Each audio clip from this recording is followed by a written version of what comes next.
All right, there's 4 things I'm doing in today's video. The first thing, I'm gonna apply like this mirror coat.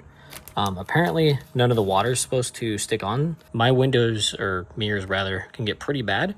So I'm hoping that it will end up looking like this after I apply it. The second thing I wanna do is I want to wrap the electrical wiring for my headlights because one night after washing my car, one of my headlights didn't work. So I would imagine it's because it got pretty wet. Are we serious? Like, we serious? Like, at 3 a.m., really? All right, and the third thing I'm gonna do is I'm going to clean my windshield. I heard if you clean it really well, it won't fog up during the winter. I saw a video, so that's why I got the cleaning mitt. I got a shower squeegee, and I got a dirt guard. That's why I got all this stuff. So yeah, we're prepping for the winter while it's raining, which is kind of crazy. And the other thing I'm gonna do in this video is reinstall my rain guards. This was kind of a pain because I had to prep these. Yo, I think my rain guards were a little dirty, man. Jeez.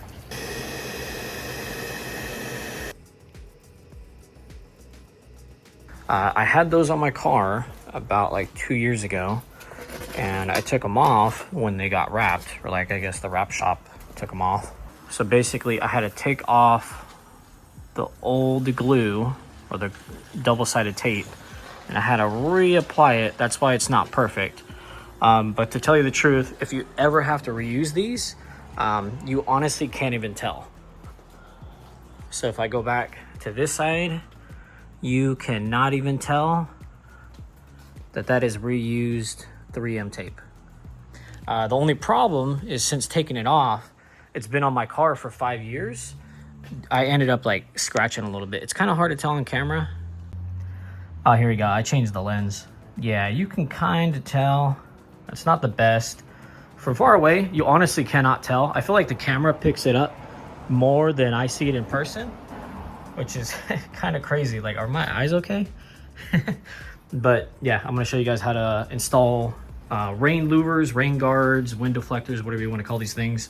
If you guys have an 86, I'm gonna show you guys how to do that. All right, so to show you guys how I did this, from that corner right here, I can't point.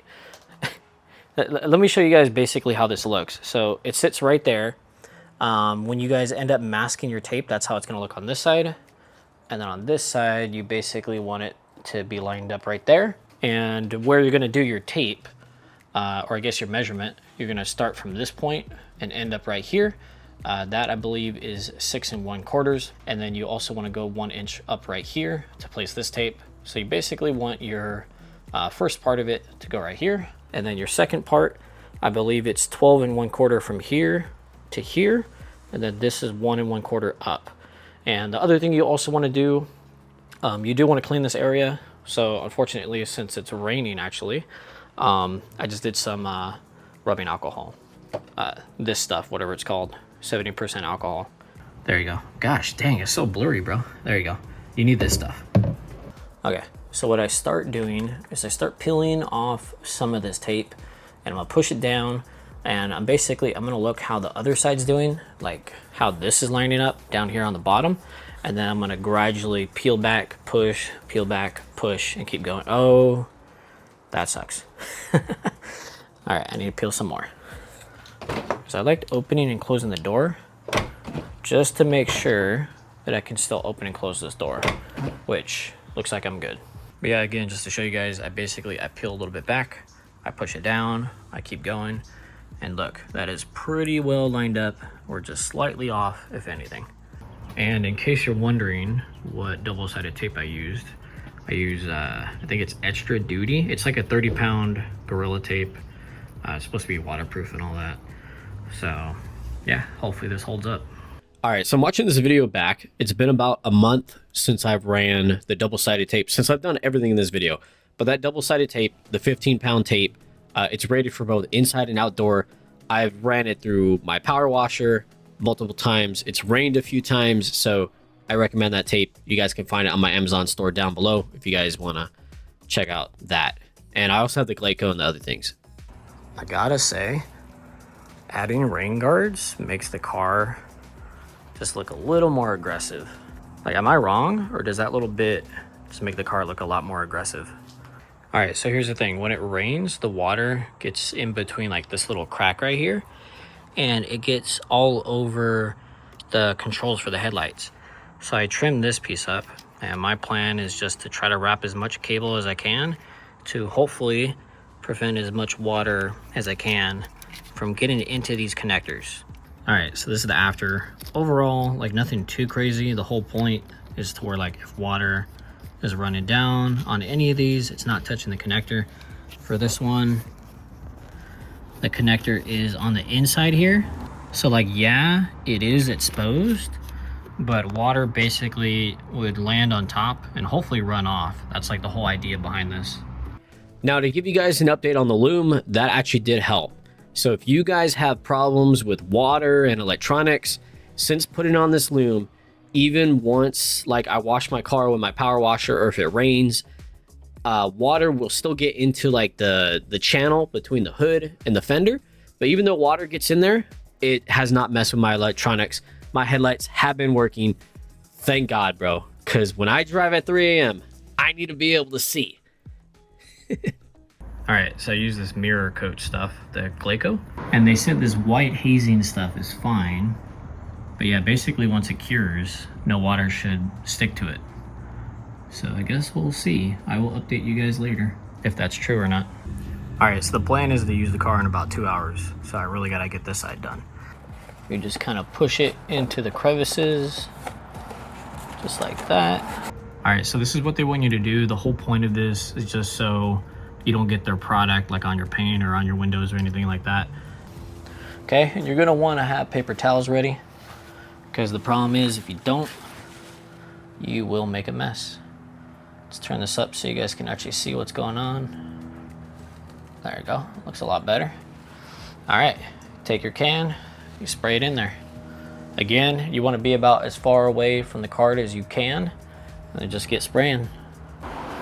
Okay, so just like that, paper towel underneath so you don't get wet everywhere.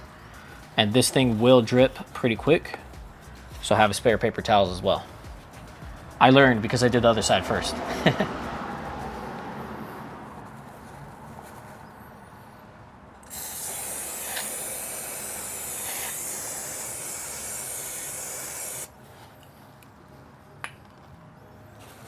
Okay, and I'm just, again, kind of holding it. That way it doesn't drip on anything else, but it is dripping regardless. So I'm gonna wipe up what it's dripping.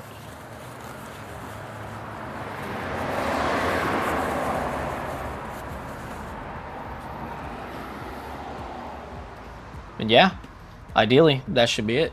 But yeah, right there, it says it takes 2 hours to cure during winter time. If it's summertime, it'd be quicker. So yeah, hopefully I give it enough time. Okay, and I'm just gonna peel it off. I'm gonna go kind of quick because I don't want it to drip, even though it did. And it's starting to drip again, so I'm gonna go inside on the crease to hopefully get some of it. I really hope it's doing its job because it's really foggy. Luckily I have spare mirrors in case these end up not working, but now I did apply it to this side and there's a slight bit of haze on the bottom, but overall the rest of it is pretty clear. And I tried my best to clean this, by the way, so don't make fun of me if it looks dirty there on the top. I tried, okay?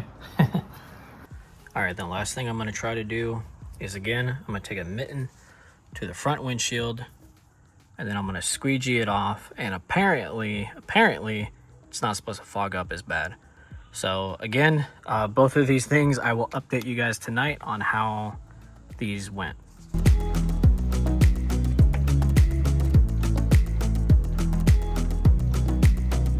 All right, and one of the big things he said in the video is when you squeegee, you want to go left to right, up to down. You don't exactly want to go crazy. You want to be smart with the way you squeegee, and you want to do it in one pass. That's what he told me.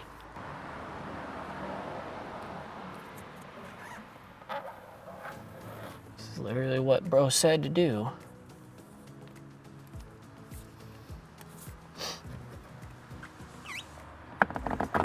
This is so hard to do, actually.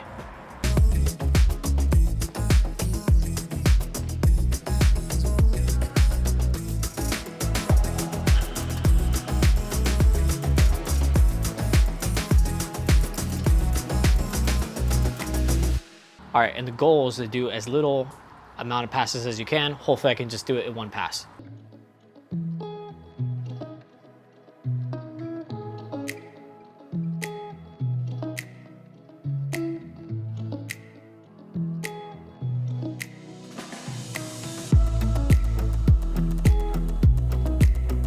Now, do I recommend the window washing method? No. I don't know if it worked for this guy's windows or if I did it wrong, but I followed this video I'm just going to put it on my face right here. I followed this video and I followed it step by step. And I swear to you not, I feel like it did not make a difference. Like, yeah, my window was like slightly clean, but I still like made marks. I still made mistakes, maybe because I'm not a professional. I don't know, but I don't recommend that you do this. So here's a night update. That's water, and although that's not water, it's got like a white haze to it. So hopefully that goes away. I don't know. And to wrap it up, the Glaco. Do I recommend the Glaco? The Glaco was a godsend that night. But I'll tell you one thing. I did a power wash the next day, and all the results of the Glaco were basically gone. So if you guys are to do this, and you own a power washer, maybe it's not worth getting this. If you can somehow like lightly breeze your mirrors or maybe put a towel over your mirror and hit it with the power washer, you should be fine. But for me, this did not work because the first day that I used the power washer, and I wasn't even going hard. I wasn't like inches from the Glaco or from the mirror. I was like feet away shooting my power washer. And the next day it rained. All the water just kind of, it didn't beat on it per se, but it was still sticking to the mirror. Now, I do want to say the Glaco might have had an effect because even like a month later, it doesn't like condensate. It doesn't stick to the mirror. Now, I don't know if it's just because of the conditions here or whatever, but I do feel like even though I probably removed 90% of it through power washing, I feel like there's still a little bit left on that I still kind of like kept it dry for the most part. But if you want to have it protected, honestly, like if you never wash your car, this stuff is a godsend. Like my girlfriend hasn't washed her car in a month. So if I put that on her car, she'll be fine with the rain. Me, on the other hand, I wash my car like twice a month with a power washer. Sometimes more than twice a month, maybe 2 or 3 times a month, maybe 4 times a month. But yeah, for people like me, especially with the power washer, I don't recommend it. If you just do the bucket method, you're probably all right. But yeah, hopefully this video helped you in some way. I really hope it did. The links for everything that I used will be down in the description. If it's from Amazon, it's an affiliate link. It would help me out. Don't worry about like, I don't know. Am I helping like a rich guy? You're honestly not. I made $0 in sales on my Amazon store. So yeah, if you guys want to help a fella out, I would really appreciate it. But with that said, hope you guys enjoyed the video. Subscribe if you want to see the next one and leave a like if you enjoyed. Thank you.